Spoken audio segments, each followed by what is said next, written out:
Welcome to another episode, Uniting the Cults, part of the series Why is Everybody Stupid?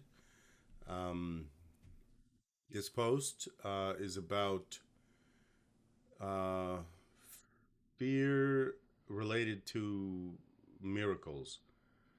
Um, so, the purpose of this post is to help you think through this for yourself. Really, all my posts are like that, but consider why you put your attention on miracle claims. Um, we're talking about people that I guess don't really want to be worrying about miracles, but uh, it keeps coming up in their mind without them wanting it to. Not much different than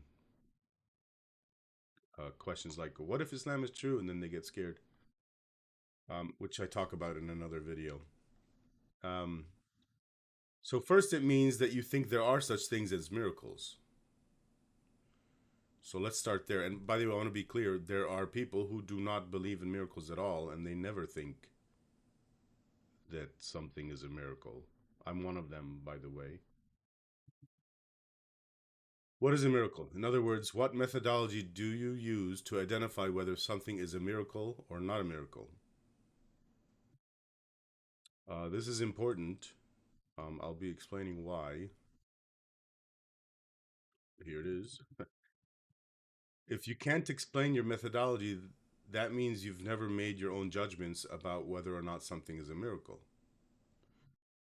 And it means you're just believing what other people said about what is a miracle and what is not a miracle. You're not making your own judgment. So then why are you scared of miracle claims? Uh, what you're doing is adopting other people's beliefs without understanding them yourself. And that is basically the methodology. Um, believe whatever other people have said, regardless of whether or not those beliefs make sense to you, using your own standards of judgment. I mean, it's no different than believing in Santa Claus because your parents told you to believe in Santa Claus without you questioning, hey, does this theory make any sense? Um, and this is the same kind of thing when we adopted Islam, most of us at least. We were born to it. Oh, raised with it, I'm sorry. But now that you're starting to think for yourself, as an adult or as we grow up, even 10 years old, 9 years old, 6 years old, you're starting to learn how to think for yourself. Uh, you got to learn how to recognize when you're not thinking for yourself. As you're, once you notice that you are thinking for yourself, you should also notice that there are times that you're not thinking for yourself. Um,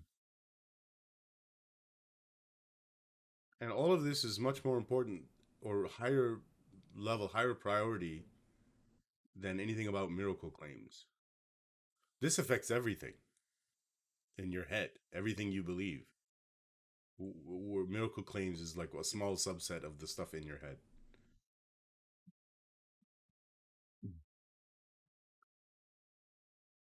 Let's go to see some comments.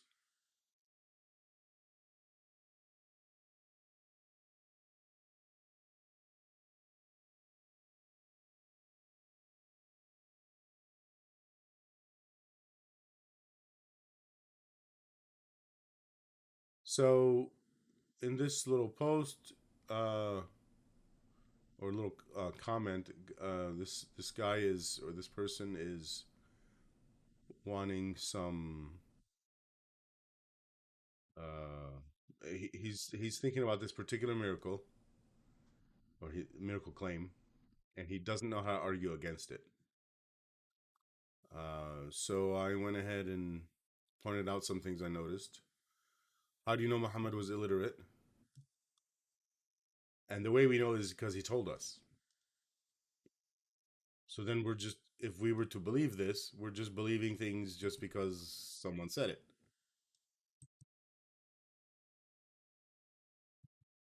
Which is the same way that anyone believed in Allah. Muhammad told us that Allah is real, and then we believed it, that Allah is real. We didn't get any information from anywhere else. My second point, suppose you don't have an explanation for how Muhammad could have known this or that thing. Does that mean that the correct explanation is that Allah exists? No, it doesn't. Because you or someone else could create the explanation in the future. Just because we don't know something now doesn't mean that that implies God. Because we could know it in the future. Number three, suppose you disagree with one and two. What about the other flaws in Islam? Are you going to adopt Islam while you know of flaws that it has? This is related to a previous post I did, a previous video. You need to find just one flaw with Islam. So, you know, you don't need 1,000 flaws. You don't need 2 flaws. You just need one. And the point is, if there's a miracle claim, and you're using that miracle claim to judge that Islam is true, while you're ignoring all the other flaws it has, you're making that same mistake I was talking about. It's not what we do in science. In science, we reject any theory, even with just one flaw. And let's see what else we got. Yeah, that's the point I'm making here, too. Part of the point. Maybe Islam will be more difficult to refute, but because it claims perfection, if you find one flaw, it means it's not perfect. That means it's not, it's not. The claim it makes is not true. The claim that it's perfect is not true. If somebody asked me, can you define a miracle? That's a great question, but I don't think it's a question I should be answering. I think it should be answered by the people who believe in miracles. And I did ask somebody that kind of question, and he answered me, and I made a post about it. I'll talk about this, I think, in the next video, this post. All miracle claims debunked in one argument. Miracle logic doesn't work.